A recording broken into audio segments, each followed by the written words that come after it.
రేపే మొదటి శ్రావణ శుక్రవారము. ఎంతో పవిత్రమైనటువంటి రోజు. లక్ష్మీదేవికి ఎంతో ప్రీతికరమైనటువంటి రోజు. అంటే శ్రావణ మాసం అంటే లక్ష్మీదేవికి ఎంతో ఇష్టమైనటువంటి మాసం అండి.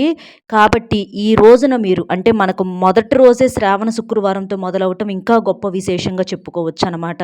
కాబట్టి ఇంత అద్భుతమైనటువంటి రోజున మీరు మందార చెట్టు కనబడితే ఈ చిన్న పని చేయండి చాలు. మీకున్నటువంటి ఆర్థిక సమస్యలు, అప్పుల బాధలు అన్నీ కూడా తొలగిపోయి ఈ శ్రావణ మాసంలో మీరు ఖచ్చితంగా బంగారము, భూములు, స్థిరాస్తులు, పొలాలు కొనుగోలు చేసుకునేటటువంటి అవకాశం అనేది ఖచ్చితంగా ఉంటుందన్నమాట. అంత పవర్ఫుల్గా మీకు ఈ పరిహారం అనేది మొదటి శ్రావణ శుక్రవారం రోజున పనిచేస్తుంది.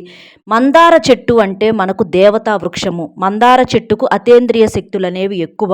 మనకు ఎన్నో రకాలైనటువంటి దేవతా వృక్షాలు ఉన్నప్పటికీ కూడా మందార చెట్టుకి ఏంటంటే ఇంకా శక్తి అనేది కాస్త ఎక్కువగా ఉంటుందన్నమాట. కాబట్టి ఈ మందార చెట్టుతో దగ్గర ఈ పరిహారం ఏంటంటే మీకు జాతకపరమైనటువంటి ఏదన్నా దోషాలు సమస్యలను ఉన్నా కూడా తీసేసి మీకు ఆర్థిక పరంగా బాగా కలిసి రావటానికి అవకాశం అనేది ఉంటుందన్నమాట. మందార చెట్టు అనేది చాలా చాలా శక్తివంతమైనదండి. మందార చెట్టు కానీ, మందార పువ్వులు కానీ, మందారం చెట్టు యొక్క కాండము కానీ, ఆకులు కానీ, మొగ్గలు కూడా ఆఖరికి ఎంతో శక్తివంతంగా ఉపయోగపడతాయన్నమాట. ప్రతిదీ కూడా విలువైనదే. ఏ ఇంట్లో అయితే మందార చెట్టు ఉంటుందో ఆ ఇంట్లో లక్ష్మీదేవి కొలువై ఉంటుందన్నమాట. ముక్కోటి దేవతల యొక్క అనుగ్రహము, ఆశీర్వాదాలు కూడా ఉంటాయి అన్నమాట. మనకి పూర్వం పల్లెటూరుల్లో మనం గమనించినట్లయితే ఇప్పటికైనా పల్లెటూరుల్లో ఇంటింటికి ఒక మందార చెట్టును పెంచుకుంటూ ఉంటారనమాట. మనకు నేలలో మందార చెట్టు కనుక పెడితే పెద్ద వృక్షంగా మారుతుందండి. అంటే చెట్టు పెద్దదిగా మారి చెట్టు నిండా పువ్వులు ఉంటాయి అన్నమాట. అలా చెట్టు నిండా మందార పువ్వులు ఎన్ని అయితే ఉంటాయో ఆ ఇంట్లో సంపాదన కూడా అంత బాగా ఉంటుందని చెప్పేసి అర్థం అనమాట. మందార పుష్పాలతో చక్కగా మనం పూజ చేసుకున్నట్లయితే ఆడవారికి బంగారం అంటే ఎంతో ఇష్టం అనమాట. కానీ బంగారం కొనుక్కోవాలంటే మరి చాలా డబ్బు అనేది ఖర్చు అవుతుంది. అలా బంగారం కొనుక్కోలేక ఎంతో ఆశ ఉన్నా సరే మనసులో పెట్టుకొని బయటికి సైలెంట్గా ఉంటూ ఉంటారనమాట.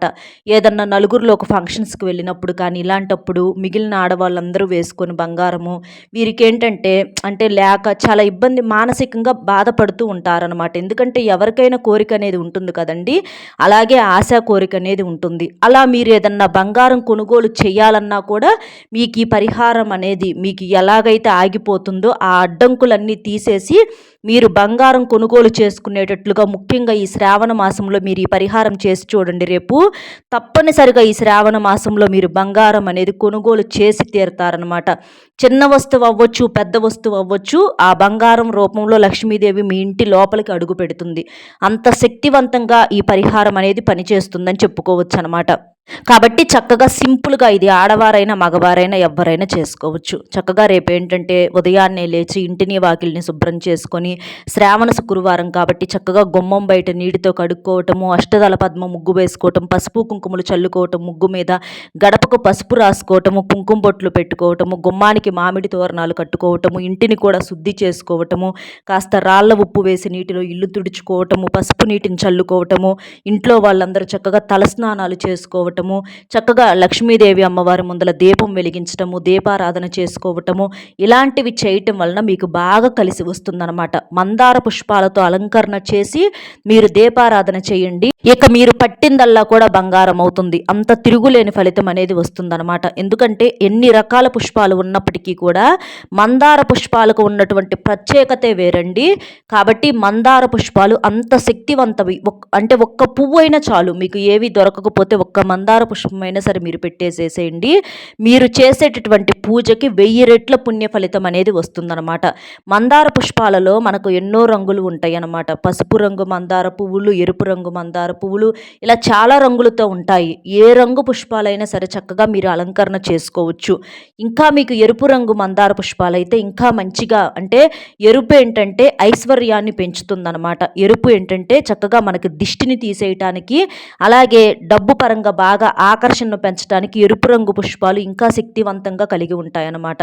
కాబట్టి మీ ఇంటి దగ్గర మందార చెట్టు ఉన్నా పర్వాలేదు, మాకు లేదండి అని అనుకుంటే మీరు పక్కింట్లోనైనా సరే మందార ఆకులు కానీ మందార పువ్వులు కానీ చక్కగా కోసుకొని ఈ పరిహారం అనేది చేసుకోండి. ఈ పరిహారం వచ్చేటప్పటికి మీరు సాయంత్రం సంధ్యా సమయంలో చేసుకోండి, మంచి ఫలితం అనేది ఉంటుందన్నమాట. ఈ పరిహారానికి వచ్చేటప్పటికి మీకేంటంటే మందార ఆకు కావాలి. మందార ఆకు వచ్చేటప్పటికి ఒక ఆకు కావాలండి. మందార ఆకు అనేది మనకు ఆకుపచ్చ రంగులో ఉంటుంది. ఈ ఆకు అనేది చాలా చాలా శక్తివంతమైనదనమాట. అంటే మందార ఆకుకు అతేంద్రియ శక్తి అనేది ఎక్కువగా ఉంటుంది. మనం భోజనం చేసేటప్పుడు విస్తరాకును ఎంత పవిత్రంగా భావిస్తూ ఉంటామో అలాగే ఈ పరిహారానికి మందార ఆకు అనేది మనకు అలా ఉపయోగపడుతుందన్నమాట. కాబట్టి మందార ఒక ఆకును తీసుకొచ్చుకోవాలి. చక్కగా మీరు స్నానం చేసిన తర్వాత ఈ ఆకును కోసుకొచ్చుకోండి. ఈ మందార ఆకు ఏంటంటే మీరు సాయంత్రం సంధ్యా సమయం లోపు కోసుకోవాలండి. అంటే సాయంత్రం 6 తర్వాత ఎట్టి పరిస్థితుల్లో మందార ఆకులు కానీ పువ్వులు కానీ కొయ్యకూడదు. ఏ చెట్టు కొయ్యకూడదు. ఎందుకంటే 6 దాటిన దగ్గర నుంచి మనకేంటంటే చెట్లు నిద్రించేటటువంటి సమయం అనమాట. ఆ సమయంలో మనం తాకినా కూడా మనకు నిద్ర లేపితే పాపం ఎంతైతే మనుషులను లేపినా ఎంత వస్తుందో అలా మొక్కలను లేపినా కూడా అంతే వస్తుంది. ఆ సమయంలో తాకకూడదు. ఈ పరిహారానికి ఏంటంటే మందార ఆకు ఒకటి కావాలి. ఈ మందార ఆకును మీరు 6 గంటల లోపు కోసుకోండి. పగలైనా కోసుకోండి లేదా సాయంత్రం 6 గంటల లోపైనా సరే కోసి ఒక పక్కన పెట్టుకోండి. మీరు పూజ చేసేటప్పుడు ఈ మందార ఆకును కూడా చక్కగా పూజలో పెట్టేసేసి మీకున్నటువంటి సంకల్పం మీద చెప్పుకోండి. ఇక ఈ పరిహారం మీరు తర్వాత సాయంత్రం సంధ్యా సమయంలో ఇక ఆకు ద్వారాగా మీరు చేసుకోవచ్చు. అదేంటనేది ఇప్పుడు చూసేద్దాం అనమాట. అంటే మీరేం చేస్తారంటే మీరు చక్కగా చెట్టు దగ్గరకు వెళ్ళేసేసి నమస్కారం పెట్టుకోండి. మనకేంటంటే ఈ శ్రావణ మాసంలో వర్షాలు అవి పడతా ఉంటాయి కాబట్టి ప్రత్యేకంగా మీరు చెట్టుకు నీళ్లు పోయాల్సినటువంటి అవసరం ఏమీ లేదండి. ఎందుకంటే చక్కగా మనకు వర్షాలు పడతా ఉంటాయి, నేలంతా మెత్తగా ఉంటుంది కాబట్టి మనకు ఆ నీరు అనేది సరిపోతుందన్నమాట. కాబట్టి మీరేం చేస్తారంటే చెట్టును తాకేసేసి నమస్కారం పెట్టుకొని మీకున్నటువంటి కోరిక చెప్పుకొని, ఎందుకంటే దేవతా వృక్షం దేవతలకు చెప్పుకున్నట్లేనమాట. మనము ప్రాణం ఉంటుంది చెట్టులో కాబట్టి దేవతలకు చెప్పుకున్నట్లే మీరు ఆ చెట్టును తాకేసేసి ఆకును కోసుకోండి. మీ యొక్క కోరిక చెప్పుకొని ఆకును కోసుకోండి. కోసుకున్న తర్వాత మీరేం చేస్తారంటే మీరు దీపారాధనలో ముందు ఆకును పెట్టుకోండి. అలా పెట్టుకొని లేదు మేము సాయంత్రమే దీపారాధన చేసుకుంటాము అని అనుకుంటే పరిహారము పూజ రెండు ఒకేసారిగా మీకు కలిసి వస్తాయి అన్నమాట. ఈ మందార ఆకు వచ్చేటప్పటికి ఏంటంటే కొంచెం పెద్ద సైజులో ఉన్నటువంటి ఆకును తీసుకోండి. ఆ ఆకుకి ఏంటంటే ఎటువంటి చినుగుళ్ళు లేకుండా ఫ్రెష్గా ఉన్నటువంటి తాజాగా ఉన్నటువంటి ఒక ఆకును తీసుకోండి. అలా తీసుకొని ఆకుకు తప్పనిసరిగా కాడ కూడా ఉండాలన్నమాట. ఏంటండి ఆకు గురించి ఇంత గొప్పగా అని చెప్పేసేసి మీరు అనుకోవచ్చండి. మందార చెట్టు అంటేనే బంగారం అనమాట. మందార ఆకులన్నా మందార పూలన్నా మందార మొగ్గలన్నా ఇలా ప్రతివి కూడా ఎంతో శక్తిని కలిగి ఉంటాయన్నమాట. అవి ఏది కూడా మనకు ఎదురుగా కనిపిస్తేనే మనము అనుకోవటం కాదండి. అలాగా అవేంటంటే అంత అతేంద్రియ శక్తిని కలిగి ఉంటాయన్నమాట. ఆకు అనేది అంత శక్తివంతమైనది మందార ఆకు. ఇక ఆకును కోసుకొని మీరేం చేస్తారంటే చక్కగా పసుపు నీటితో కానీ లేదా నీటితోనైనా చక్కగా కడిగేసుకోండి. అలా శుభ్రం చేసుకున్నటువంటి ఆకు మీద మనం వీడియోలో చూపిస్తామండి. మీరేంటంటే కొంచెం గంధము, పసుపు కాదండి కొంచెం గంధం తీసుకోండి. గంధం ఏంటంటే చాలా శుద్ధి అయిన పదార్థము, శక్తివంతమైనటువంటి పదార్థము. పసుపు కన్నా కూడా గంధానికి శక్తి అనేది రెట్టింపుగా ఉంటుందన్నమాట. అంటే బ్రహ్మ విష్ణు మహేశ్వరులు వీరికి ఉన్నటువంటి ఆ యొక్క శక్తి ముగ్గురు కలిసినటువంటి శక్తి ఎంత ఎక్కువగా ఉంటుందో అలాగే మనకు ఈ గంధానికి కానీ ఈ మందారాకు కానీ అంత శక్తి అనేది ఉంటుందన్నమాట. బ్రహ్మ రాసినటువంటి రాతను కూడా మనం మార్చుకోలేమని చెప్పేసేసి అనుకుంటూ ఉంటాము.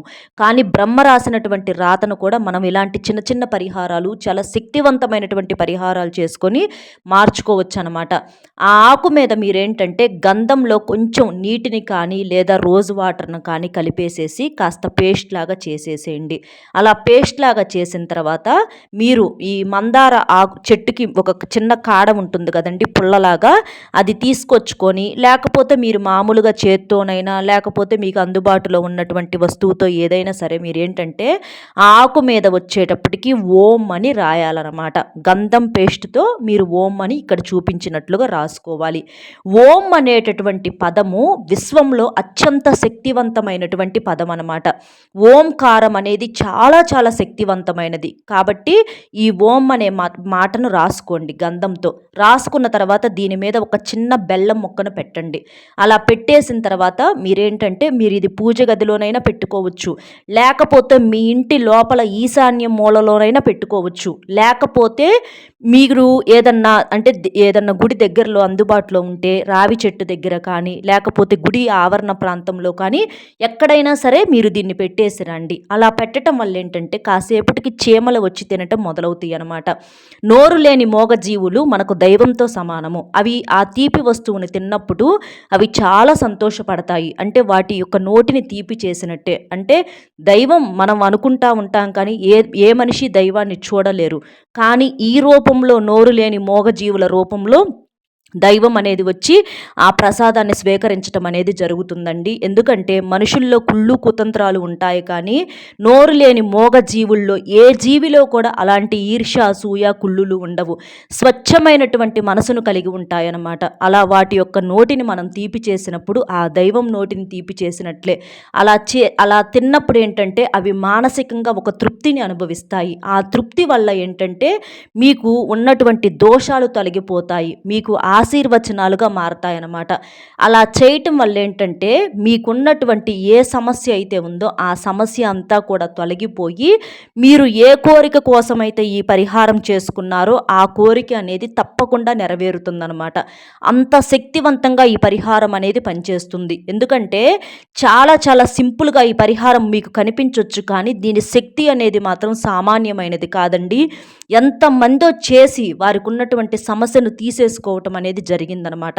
అంటే చీమలు అనేవి నల్ల చీమలు ధనానికి గుర్తు. మనకి నల్ల చీమలు లక్ష్మీదేవికి రూపాలుగా కూడా చెప్పుకుంటూ ఉంటారు, ఎంతో ఇష్టమైనవి. ఏ ఇంట్లో అయితే నల్ల చీమలు తిరుగుతూ ఉంటాయో ఆ ఇంట్లో డబ్బు ఎక్కువగా వస్తుంది, బాగా కలిసి వచ్చేటటువంటి సమయం ఒక శుభ సంకేతంగా మనం చెప్పుకోవచ్చు అనమాట.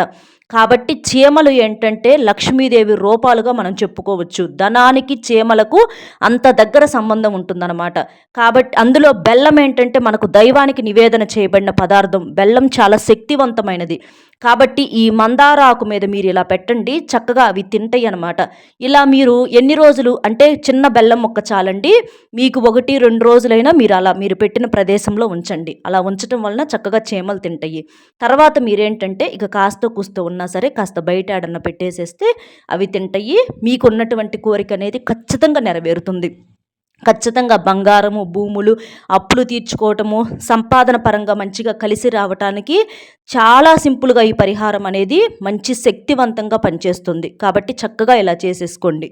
ఇలా శ్రావణ మొదటి శుక్రవారం రోజున ఈ పరిహారం చేసుకొని మీకున్నటువంటి అన్ని సమస్యల నుంచి బయటపడి సంతోషంగా ఉంటారని, మీరు చక్కగా బంగారము, భూములు కొనుగోలు చేసుకుంటారని ఆశిస్తూ, వీడియో నచ్చితే ఒక్క లైక్ ఇచ్చి సపోర్ట్ చేయండి. మీరు లైక్ చేయటం వల్ల వీడియో మరికొంతమందికి చేరి వారు కూడా తెలుసుకునే అవకాశం అనేది ఉంటుంది. అలాగే మీకు తెలిసిన మిత్రులకు కూడా షేర్ చేస్తే హెల్ప్ అవుతుంది. మొట్టమొదటిసారిగా మన ఛానల్ చూస్తుంటే సబ్స్క్రైబ్ చేసుకుని పక్కనే ఉన్నటువంటి ఆల్ అనే బెల్ని క్లిక్ చేస్తే నేను పెట్టే ప్రతి వీడియో కూడా ముందుగా మీకు నోటిఫికేషన్ రూపంలో చేరుతుంది. కాబట్టి ఒక్క లైక్ ఇచ్చి సపోర్ట్ చేస్తారని చెప్పి మనస్ఫూర్తిగా కోరుకుంటూ, ఆ తల్లి లక్ష్మీదేవి యొక్క ఆశీస్సులు ఎప్పుడూ కూడా మీ కుటుంబం మీద ఉండి మీరు అష్టైశ్వర్యాలతో సంతోషంగా ఉండాలని కోరుకుంటూ మరొక మంచి విశేషంతో మళ్ళీ కలుద్దామండి. సర్వేజన సుఖినో భవంతు. నమస్కారం.